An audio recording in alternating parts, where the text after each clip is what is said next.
ಹೋದ ವಿಡಿಯೋದಲ್ಲಿ ನಾವು ನೋಡಿದ್ವಿ, ಒಂದು ತಂತಿಯ ಮೂಲಕ ವಿದ್ಯುತ್ತನ್ನು ಹರಿಸಿದಾಗ ಅದು ತನ್ನ ಹತ್ತಿರ ಇಟ್ಟಿರುವ ಕಾಂತಕ ಸೂಚಿಯನ್ನು ಪಕ್ಕಕ್ಕೆ ತಳ್ಳುತ್ತದೆ. ಇದರ ಅರ್ಥ ಏನು ಅಂದರೆ, ಒಂದು ವಿದ್ಯುತ್ ಹರಿಯುವ ತಂತಿಯು ಒಂದು ಕಾಂತದ ಮೇಲೆ ಬಲವನ್ನು ಪ್ರಯೋಗಿಸಬಲ್ಲದು ಅಂತ, ಅಂದರೆ ಇದನ್ನು ತಳ್ಳಬಹುದು ಅಂತ.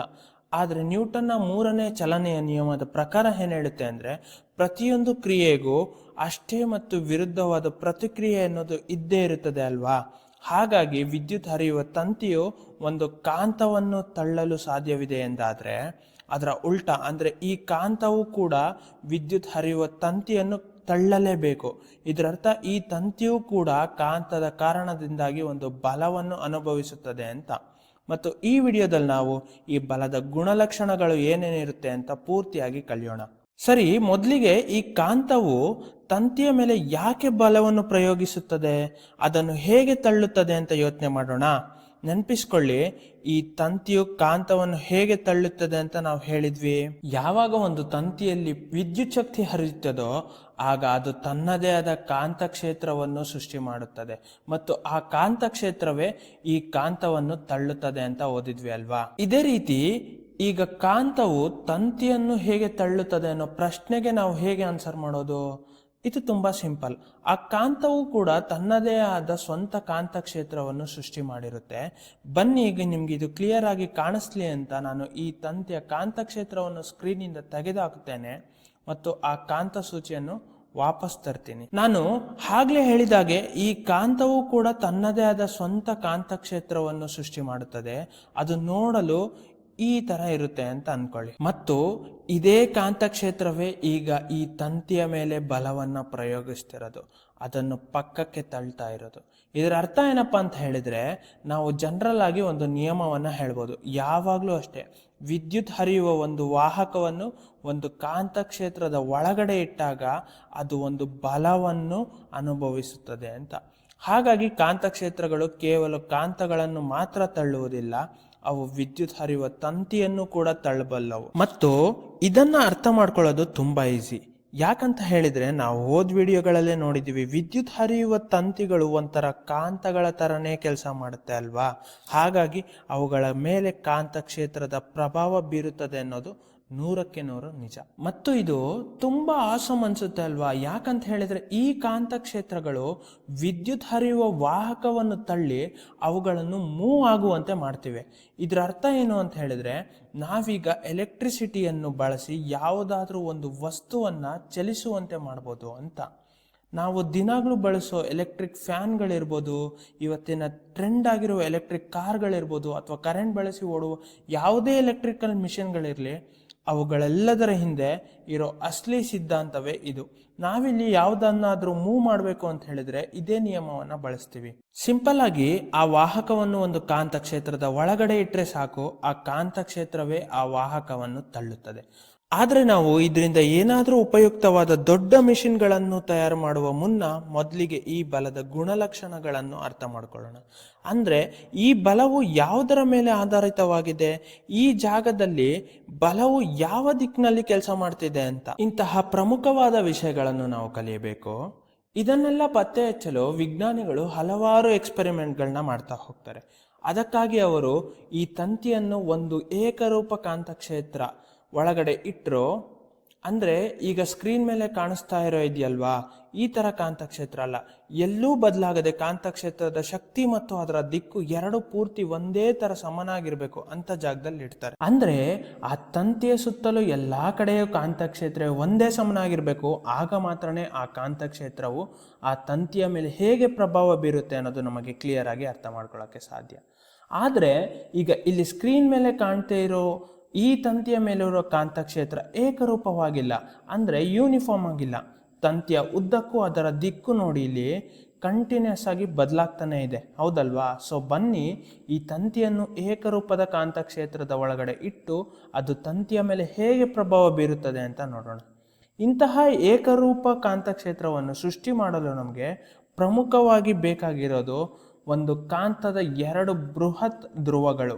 ಈಗ ನಾವು ಈ ಎರಡೂ ಧ್ರುವಗಳ ಮಧ್ಯೆ ಇರೋ ಕಾಂತಕ್ಷೇತ್ರವನ್ನು ನೋಡಿದ್ರೆ ನಿಮ್ಗೆ ನೆನಪಿರ್ಬೋದು, ಕಾಂತಕ್ಷೇತ್ರ ಯಾವಾಗಲೂ ಉತ್ತರ ಧ್ರುವದಿಂದ ಶುರುವಾಗಿ ದಕ್ಷಿಣ ಧ್ರುವಕ್ಕೆ ಕೊನೆಗೊಳ್ಳುತ್ತದೆ.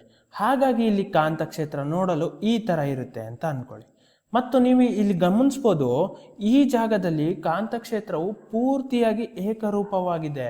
ಇದರ ದಿಕ್ಕು ಎಲ್ಲ ಕಡೆಯೂ ಒಂದೇ ಆಗಿದೆ ಮತ್ತು ಈ ಕಾಂತೀಯ ರೇಖೆಗಳ ನಡುವಿನ ಅಂತರ ಕೂಡ ಪೂರ್ತಿ ಒಂದೇ ಸಮನಾಗಿದೆ. ಇದರರ್ಥ ಇಲ್ಲಿ ಕಾಂತಕ್ಷೇತ್ರದ ಶಕ್ತಿ ಅನ್ನೋದು ಎಲ್ಲ ಜಾಗದಲ್ಲೂ ಒಂದೇ ರೀತಿ ಇರುತ್ತೆ. ಈಗ ನಾವು ಇದರ ಮಧ್ಯೆ ವಿದ್ಯುತ್ ಹರಿಯುವ ತಂತಿಯನ್ನು ಇಟ್ಟು ನಮ್ಮ ಪ್ರಯೋಗವನ್ನು ಆರಾಮಾಗಿ ಮಾಡ್ಬೋದು. ಒಂದು ವೇಳೆ ನಿಮಗೆ ಈ ರೀತಿ ಧ್ರುವಗಳು ಎಲ್ಲಿಂದ ತರೋದು ಅಂತ ಅಂದ್ಕೊಂಡ್ರೆ ನೀವು ಎರಡು ಕೆಲಸ ಮಾಡ್ಬೋದು. ಒಂದು, ಎರಡು ದೊಡ್ಡ ದೊಡ್ಡ ಕಾಂತಗಳನ್ನು ತಗೊಂಡು ಬರ್ಬೋದು.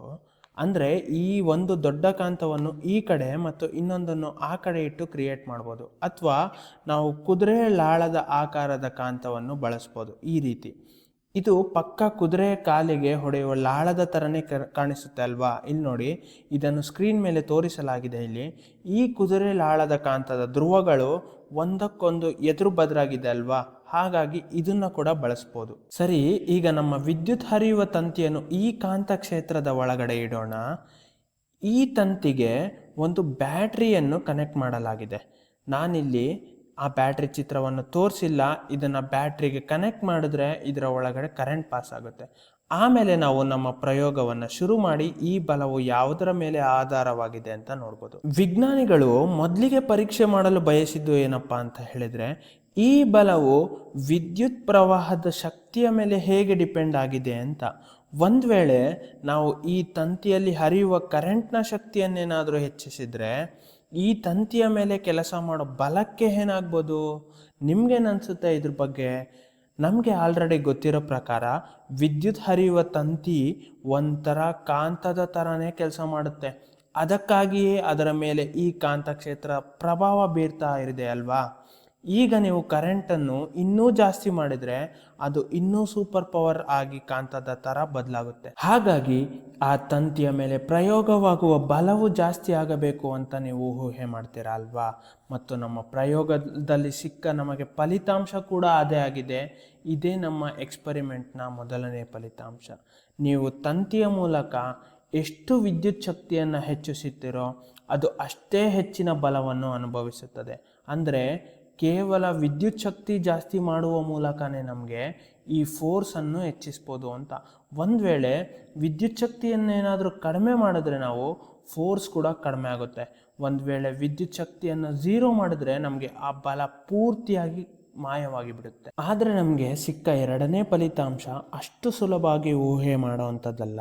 ವಿಜ್ಞಾನಿಗಳು ತುಂಬಾ ಪತ್ತೆ ಹಚ್ಚಿ ಆ ತಂತಿಯ ಮೇಲೆ ಕೆಲಸ ಮಾಡುವ ಬಲವು ಕೇವಲ ವಿದ್ಯುತ್ ಶಕ್ತಿ ಮೇಲೆ ಮಾತ್ರ ಅಲ್ಲ, ಬದಲಿಗೆ ಆ ತಂತಿ ಮತ್ತು ಕಾಂತಕ್ಷೇತ್ರದ ನಡುವಿನ ಕೋನದ ಮೇಲೂ ಡಿಪೆಂಡ್ ಆಗಿದೆ ಅಂತ ಹೇಳಿದ್ರು. ಅವರಿಗೆ ಗೊತ್ತಾಗಿದ್ದು ಏನಪ್ಪಾ ಅಂತ ಹೇಳಿದ್ರೆ, ಯಾವಾಗ ಆ ಕೋನವು ಲಂಬವಾಗಿರುತ್ತದೋ ಅಂದರೆ ಪರ್ಪೆಂಡಿಕ್ಯುಲರ್ ಆಗಿರುತ್ತೋ, ಅಂದರೆ ಈಗ ನಾವು ಇಟ್ಟಿರೋ ಹಾಗೆ ತಂತಿಯು ಕಾಂತಕ್ಷೇತ್ರದ ಪಕ್ಕ 90 ಡಿಗ್ರಿಯಲ್ಲಿ ಇದ್ದಾಗ ಮಾತ್ರನೇ ಆ ತಂತಿಯ ಮೇಲೆ ಅತ್ಯಂತ ಗರಿಷ್ಠ ಬಲ ಪ್ರಯೋಗವಾಗುತ್ತೆ ಅಂತ.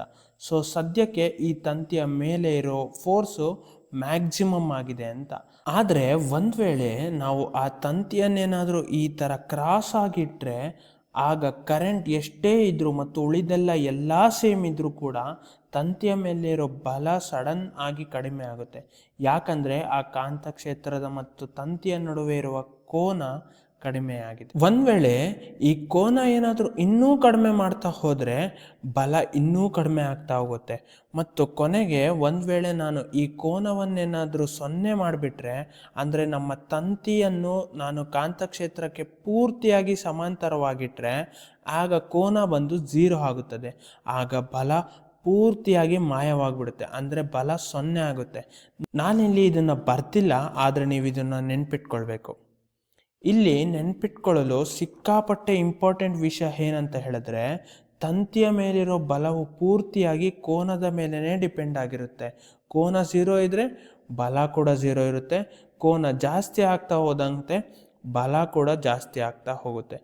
ಮತ್ತು ಯಾವಾಗ ಕೋನ 90 ಡಿಗ್ರಿ ತಲುಪುತ್ತೋ ಆವಾಗಲೇ ಆ ಬಲವು ಅತ್ಯಂತ ಗರಿಷ್ಠವಾಗಿರುತ್ತದೆ. ಇನ್ನು ಕೊನೆಯದಾಗಿ ನಾವು ಮಾತಾಡಬೇಕಾಗಿರೋದು ಈ ತಂತಿಯ ಮೇಲೆ ಪ್ರಯೋಗವಾಗುವ ಬಲದ ದಿಕ್ಕಿನ ಬಗ್ಗೆ. ಆದರೆ ಈ ಬಲವು ಯಾವ ದಿಕ್ಕಿನಲ್ಲಿ ಕೆಲಸ ಮಾಡುತ್ತದೆ ಅಂತ ನಾವು ಇನ್ನೊಂದು ವಿಡಿಯೋದಲ್ಲಿ ಪ್ರತ್ಯೇಕವಾಗಿ ಡೀಟೇಲ್ ಆಗಿ ನೋಡೋಣ. ಆದರೆ ಸದ್ಯಕ್ಕೆ ನಿಮ್ಗೊಂದು ಪ್ರಶ್ನೆ ಇದೆ, ಈ ಬಲದ ದಿಕ್ಕು ಯಾವುದ್ರ ಮೇಲೆ ಡಿಪೆಂಡ್ ಆಗಿರ್ಬೋದು ಅಂತ ನಿಮ್ಗನ್ಸುತ್ತೆ? ಒಂದ್ಸಾರಿ ವಿಡಿಯೋನ ಪಾಸ್ ಮಾಡಿ ಇದ್ರ ಬಗ್ಗೆ ಸ್ವಲ್ಪ ಯೋಚನೆ ಮಾಡಿ ಹೇಳ್ತೀರಾ? ಓಕೆ, ಈ ಎಕ್ಸ್ಪರಿಮೆಂಟ್ ನಮಗೆ ಏನು ತೋರಿಸ್ಕೊಡುತ್ತೆ ಅಂತ ಹೇಳಿದರೆ, ಈ ತಂತಿಯ ಮೇಲೆ ಕೆಲಸ ಮಾಡೋ ಬಲದ ದಿಕ್ಕು ಪ್ರಮುಖವಾಗಿ 2 ವಿಷಯಗಳ ಮೇಲೆ ಆಧಾರಿತವಾಗಿರುತ್ತೆ. ಮೊದಲನೇದು ವಿದ್ಯುತ್ ಪ್ರವಾಹದ ದಿಕ್ಕು, ಅಂದರೆ ಡೈರೆಕ್ಷನ್ ಆಫ್ ದ ಕರೆಂಟ್ ಅಂತ. ಅಂದರೆ ವಿದ್ಯುತ್ ಶಕ್ತಿ ಯಾವ ಕಡೆಗೆ ಹರಿತಾ ಇದೆ ಅನ್ನೋದರ ಮೇಲೆ ಇದು ಡಿಪೆಂಡ್ ಆಗಿರುತ್ತೆ. ಒಂದು ವೇಳೆ ವಿದ್ಯುತ್ ಶಕ್ತಿ ಏನಾದರೂ ಮೇಲ್ಗಡೆಗೆ ಹೋಗ್ತಾ ಇದ್ರೆ ಅದ್ರ ಬಲ ಕೂಡ ಒಂದೇ ದಿಕ್ಕಲ್ಲಿರುತ್ತೆ ಅಂತ. ಅದೇ ವಿದ್ಯುತ್ ಶಕ್ತಿ ಕೆಳಗಡೆ ಹೋಗ್ತಾ ಇದ್ರೆ ಆ ಬಲದ ದಿಕ್ಕು ಅನ್ನೋದು ಪೂರ್ತಿಯಾಗಿ ಉಲ್ಟಾ ಆಗಿಬಿಡುತ್ತೆ. ಮತ್ತು ಎರಡನೆಯದು ಕಾಂತಕ್ಷೇತ್ರದ ದಿಕ್ಕು. ಒಂದು ವೇಳೆ ನೀವು ಕಾಂತಕ್ಷೇತ್ರದ ದಿಕ್ಕನ್ನೇನಾದರೂ ಉಲ್ಟಾ ಮಾಡಿದ್ರೆ ಆಗಲೂ ಅಷ್ಟೇ ಆ ತಂತಿಯ ಮೇಲಿರೋ ಬಲದ ದಿಕ್ಕು ಪೂರ್ತಿಯಾಗಿ ಉಲ್ಟಾ ಆಗಿಬಿಡುತ್ತೆ. ಆದರೆ ಈ 3ನೇ ಪಾಯಿಂಟ್ ಬಗ್ಗೆ ಅಷ್ಟಾಗಿ ತಲೆ ಕೆಡಿಸ್ಕೊಳ್ಳೋಕೆ ಹೋಗಬೇಡಿ.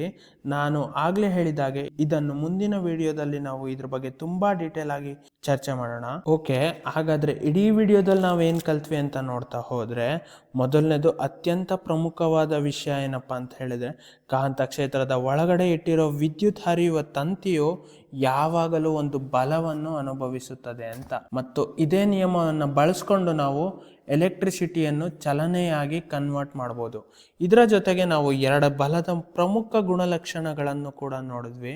ಮೊದಲನೇದು, ತಂತಿಯಲ್ಲಿ ಎಷ್ಟು ವಿದ್ಯುತ್ ಹೆಚ್ಚಿರುತ್ತೋ ಅದ್ರ ಮೇಲೆ ಬಲ ಕೂಡ ಅಷ್ಟೇ ಹೆಚ್ಚಾಗಿರುತ್ತೆ ಅಂತ. ಎರಡನೇದು, ಯಾವಾಗ ತಂತಿಯನ್ನು ಕಾಂತಕ್ಷೇತ್ರದ ದಿಕ್ಕಿಗೆ ಬದಲಾಯಿಸ್ತೀವೋ ಅದರ ಮೇಲಿರೋ ಬಲ ಕೂಡ ಅಷ್ಟೇ ಹೆಚ್ಚಾಗಿರುತ್ತದೆ ಅಂತ.